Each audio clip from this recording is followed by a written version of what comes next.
कार्यक्रम लोकमंच के सभी दर्शकों का हार्दिक स्वागत है। दर्शकों, आज हम इस लोकमंच के कार्यक्रम में आपके लिए विषय लेकर आए हैं जीवन का आवरण पर्यावरण, और इस विषय में हम आगे चर्चा करेंगे वन और पर्यावरण की। दोस्तों, जब बात होती है वन की तो वनों के वैज्ञानिक, वनों के अधिकारी हमारे बीच होते हैं। वैसे आज हमारे दूरदर्शन स्टूडियो रायपुर में मौजूद हैं हमारे बीच हमारे आज के मेहमान श्री धम्मशील गणवीर जी, जो कि डिविजनल फॉरेस्ट ऑफिसर दुर्ग हैं। सर, आपका बहुत बहुत स्वागत है हमारे इस कार्यक्रम में। धन्यवाद। नमस्कार सभी दर्शकों को भी मेरा नमस्कार। गणवीर साहब, हमारा पहला प्रश्न है कि हम अगर छत्तीसगढ़ के भौगोलिक स्थिति को देखें तो इस भौगोलिक स्थिति के अनुसार हम जानना चाहेंगे कि हमारे प्रदेश में वनों के कितने प्रतिशत हैं या वन का कितना आच्छादन है, और जितने हैं क्या वो हमारे लिए पर्याप्त हैं? देखिए, यदि हम लोग हमारे राष्ट्रीय वन नीति की अगर बात करें तो राष्ट्रीय वन नीति के अनुसार हमारे जो पूरे संपूर्ण भौगोलिक क्षेत्र में से 33% जो है क्षेत्र है वो जंगलों से आच्छादित होना चाहिए।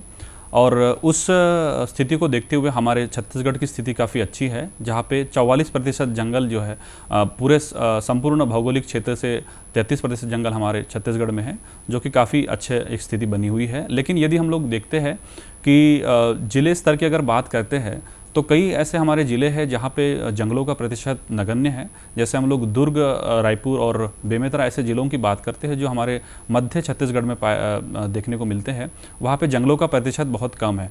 तो ऐसे ज़िलों में हमें ज़्यादा से ज़्यादा वृक्षारोपण कर वहाँ पे वन आवरण जो है बढ़ाने की आवश्यकता है। ज़्यादा से ज़्यादा हमको वृक्षारोपण करने की भी आवश्यकता है। सर, 44% आपने बात की।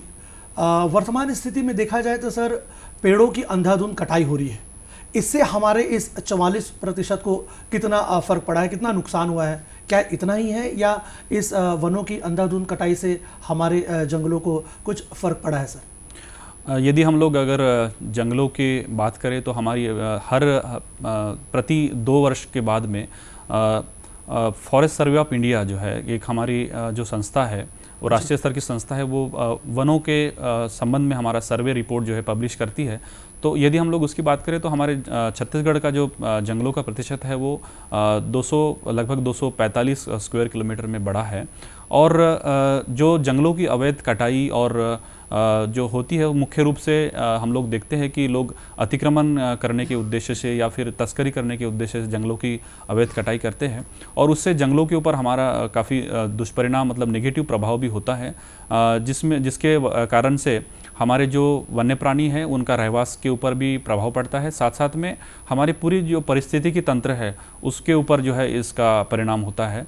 तो हमारे वन विभाग के द्वारा सतत ये प्रयास किया जाता है कि हम लोग जंगलों को बचाने के लिए ग्रामीणों की सहायता लेते हुए हम लोग जंगलों को कैसे बचाएं, उनके सुरक्षा कैसे की जाए, इस दिशा में हम लोग जो है कार्यरत है।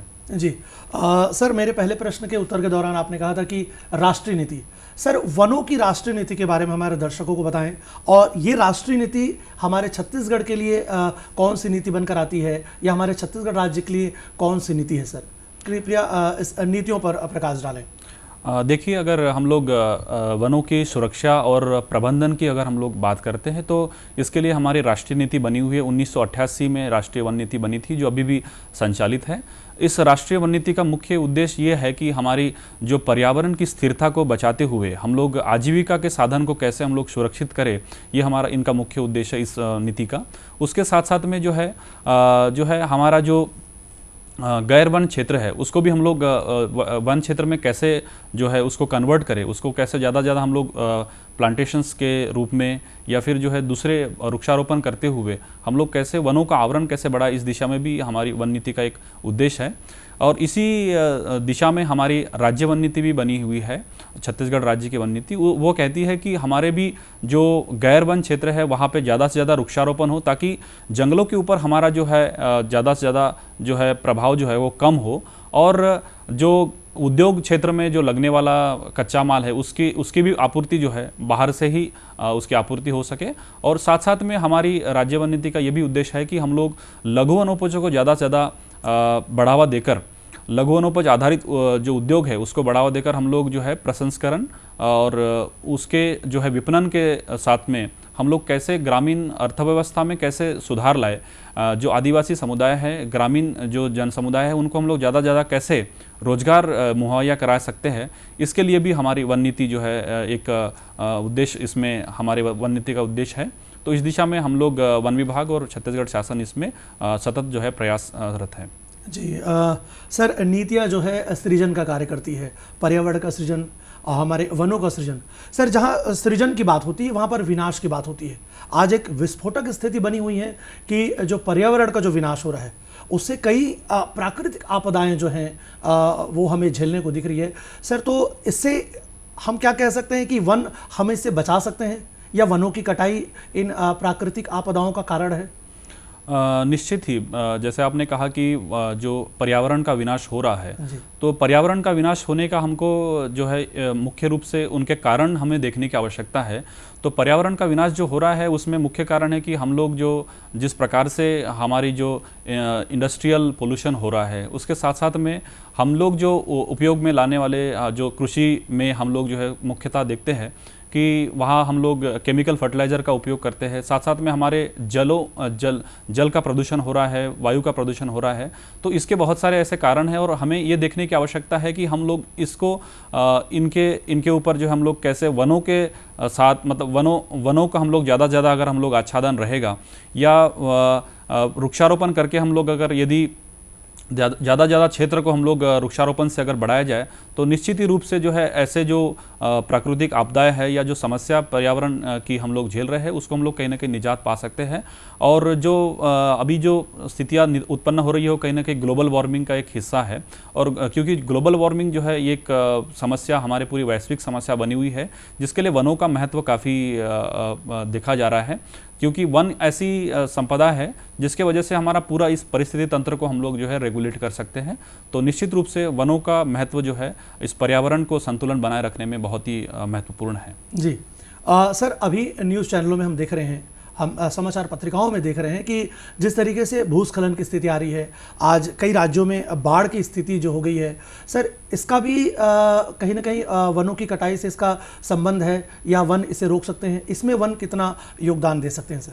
निश्चित ही, जो हमारे वन जो होते हैं ऐसे क्षेत्रों में जो पहाड़ी क्षेत्र होते हैं वहाँ पे यदि अगर हम लोग वनों का आवरण यदि कम हो जाता है तो कहीं ना कहीं सॉइल इरोजन, मतलब मिट्टी का क्षरण होना चालू हो जाता है और ऐसे भूस्खलन की स्थितियाँ उत्पन्न होती है। हाल ही में जैसे हिमाचल प्रदेश और जो महाराष्ट्र के कुछ इलाके हैं जहाँ पे भूस्खलन की स्थितियाँ निर्मित हुई है, उसका कारण यही है कि वहाँ का जो वन आवरण है वो कहीं ना कहीं कम हुआ है और जो फॉरेस्ट है वो फॉरेस्ट का कहीं ना कहीं वहाँ पे विनाश हुआ है।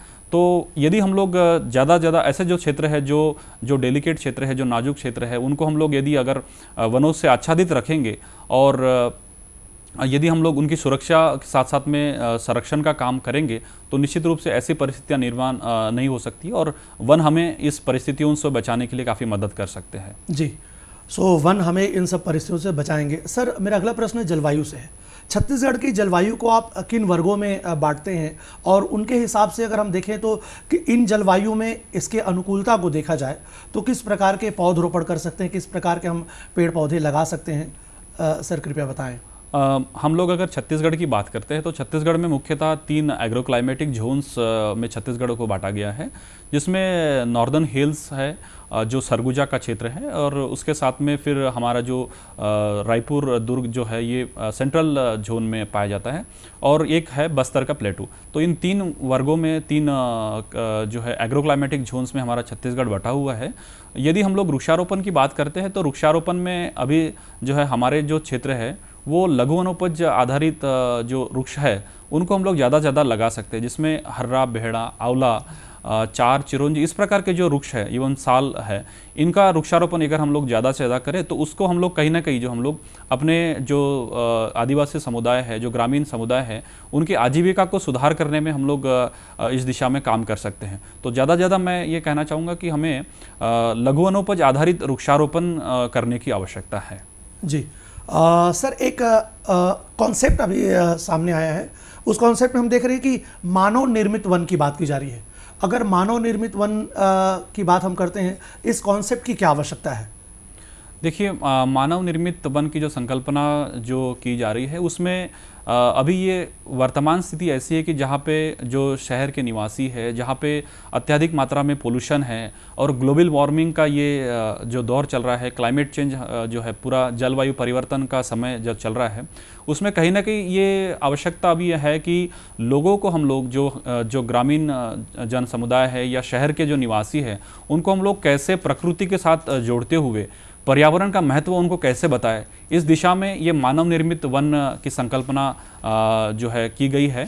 और इस मानव निर्मित वन से हमें कहीं ना कहीं हमारा जो कार्बन इमिशन हो रहा है, ग्लोबल वार्मिंग मतलब जिसकी वजह से ग्लोबल वार्मिंग हो रहा है, वैश्विक तापमान जो है वो बढ़ रहा है, और ये बढ़ने का कारण भी ये है कि ग्रीन हाउस गैसेस जो है वो उत्सर्जित हमारे पर्यावरण में हो रही है।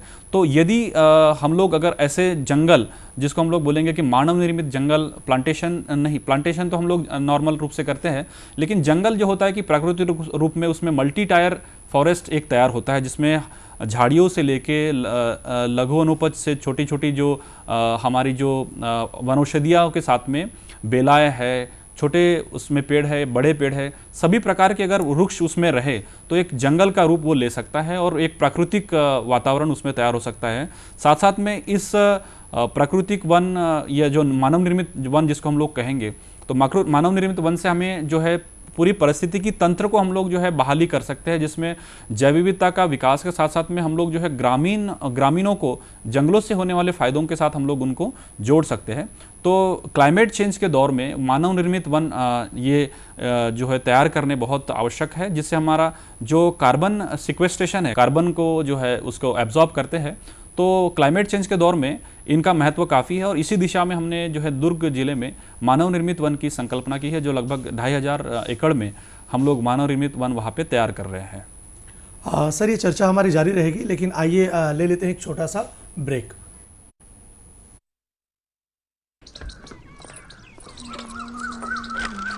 कहाँ चले? वही सब हमको मंडी जाना है। ऐसे क्या देख रही हो? अरे दहेज में स्कूटर आया है, ये बात पे इतराना जरूरी नहीं है, हमारा काम जरूरी है। अरे 4 क्लास का पढ़ लिए, भाव खा रही हो? अंदर जाओ। चलो।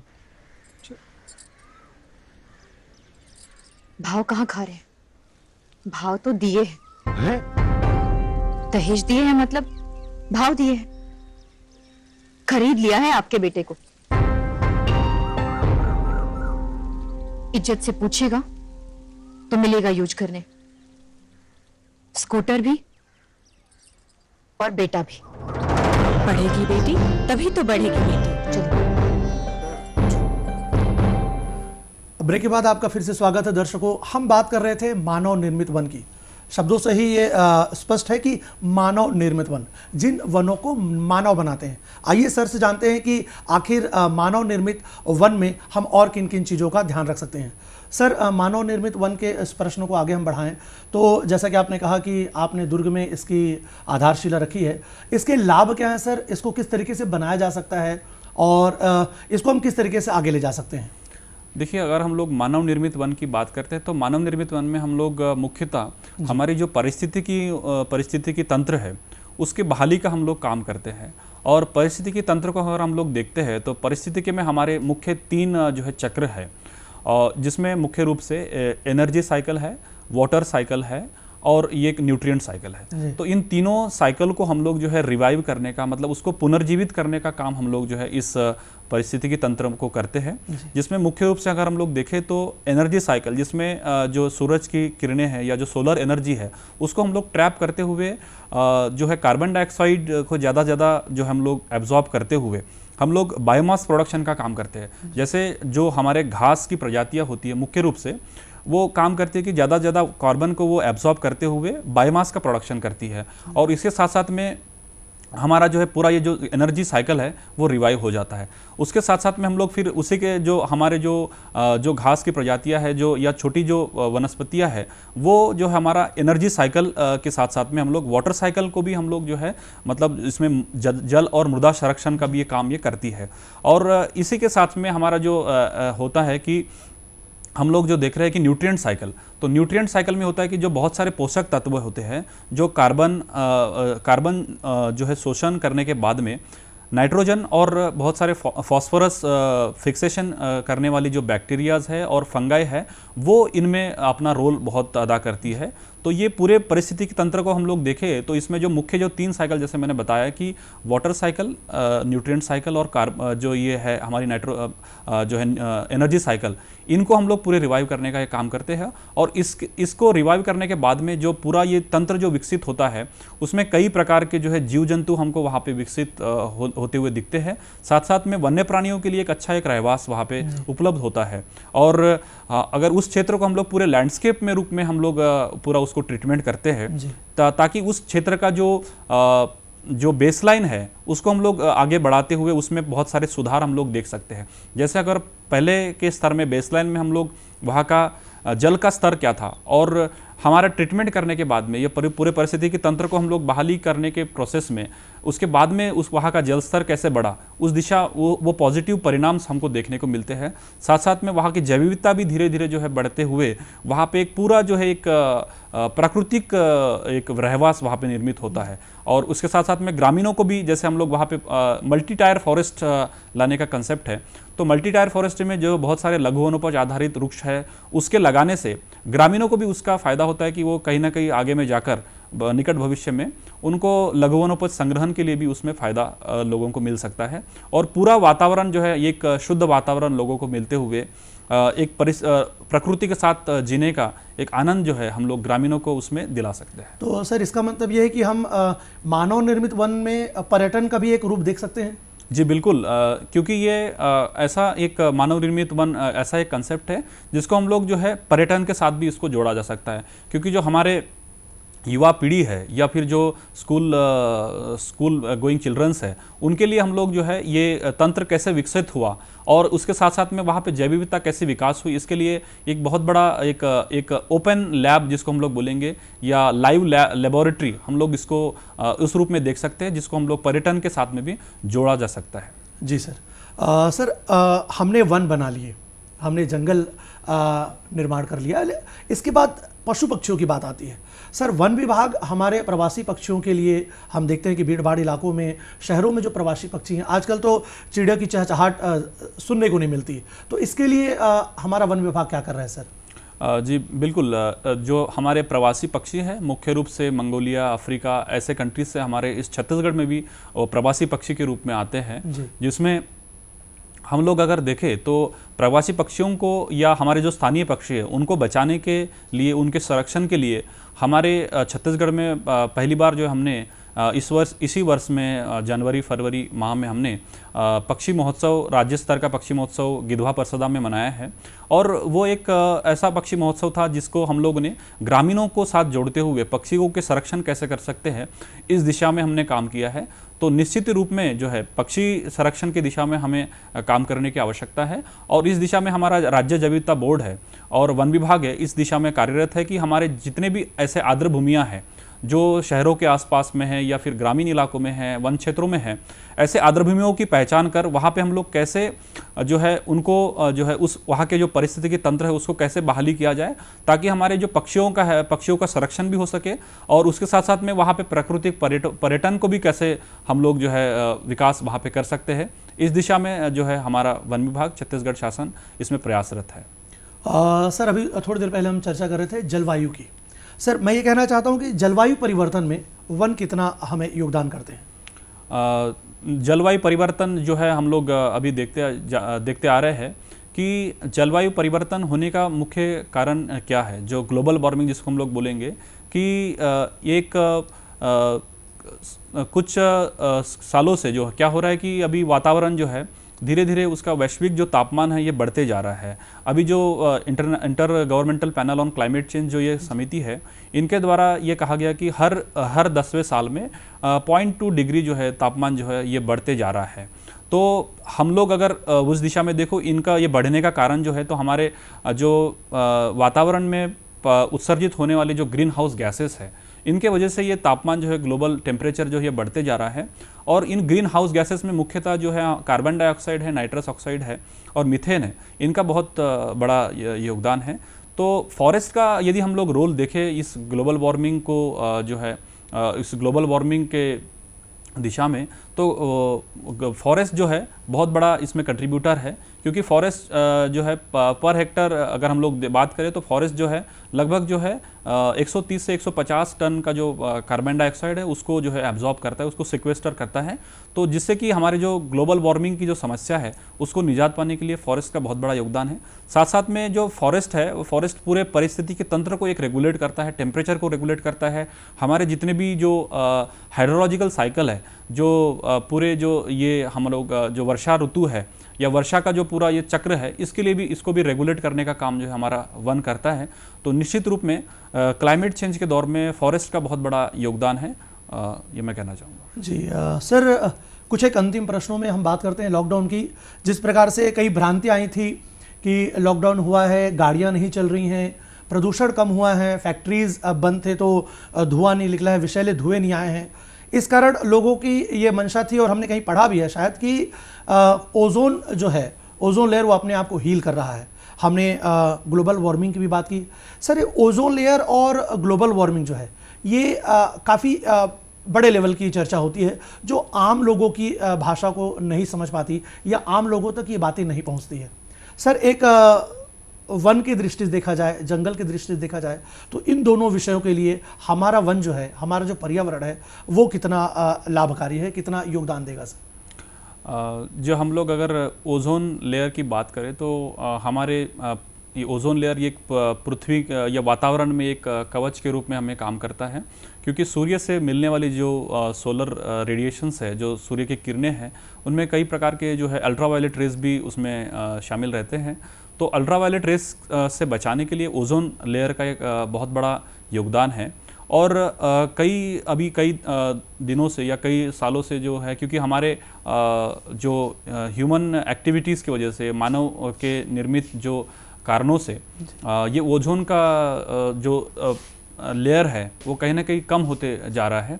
तो इसका एक कारण है कि हम लोग जो है हमारे जो ओजोन डिप्लीटिंग सब्सटेंसेस है, मतलब जो ओजोन को कम करने वाले जो पदार्थ है, जो केमिकल्स है, उसका उपयोग हम लोग जो है हमारे जीवन शैली में करते हैं। तो जिसमें मुख्य रूपता क्लोरोफ्लोरोकार्बन है, हाइड्रोफ्लोरोकार्बन्स है। इनका उपयोग हमारे रेफ्रिजरेटर्स में, कूलेंट्स में और बहुत सारे क्लीनिंग एजेंट्स के रूप में इनका उपयोग किया जाता है। तो यदि हम लोग इनका उपयोग अगर सही रूप से करें या फिर इनका रेगुलेट हम लोग प्रॉपर करें, तो कहीं ना कहीं हम लोग इस ओजोन लेयर का जो परत है उस कम होने का जो ये परिस्थिति निर्माण हुई है उसको हम लोग रोक सकते हैं। और अभी लॉकडाउन में जो, जैसे आपने कहा कि लॉकडाउन के वजह से कई सारी गतिविधियां जो है रुक सी गई थी, तो उसका भी काफ़ी कंट्रीब्यूशन जो इसमें रहा है कि हमारे पूरे इस वातावरण को संतुलन बनाए रखने में। तो ज़्यादा से ज़्यादा अभी ये लोग भी इसका महत्व समझने लगे हैं कि हमारे आसपास का वातावरण शुद्ध और स्वच्छ होना चाहिए। तो वनों का उसमें महत्व काफ़ी है, वृक्षारोपण का उसमें महत्व काफ़ी है। जी सर, अंतिम प्रश्नों की ओर हम चल रहे हैं।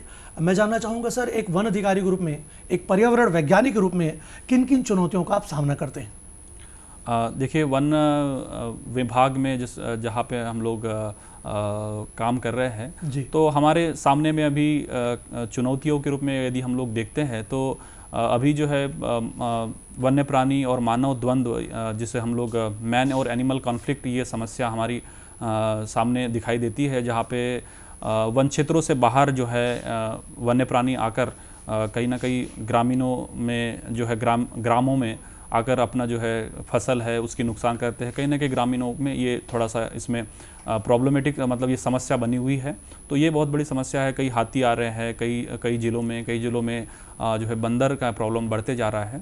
तो इसका ये कारण भी, मूल कारण भी हमें देखने की आवश्यकता है कि कहीं ना कहीं उनका रहवास क्षेत्र जो है उसमें जो है दूषित रहवास क्षेत्र जो है कम हुआ है। साथ साथ में बहुत सारा हैबिटेट, उनका जो रहवास है वो कहीं ना कहीं जो है कम होते जा रहा है। तो उसका एक कारण है। तो ये हमारे लिए बहुत बड़ी समस्या है कि इसको हम लोग कैसे ग्रामीणों की सहभागिता से हम लोग कैसे उसको आगे ले जाए और इस समस्या को हम लोग जो है सॉल्यूशन के रूप में कैसे उसको देखें।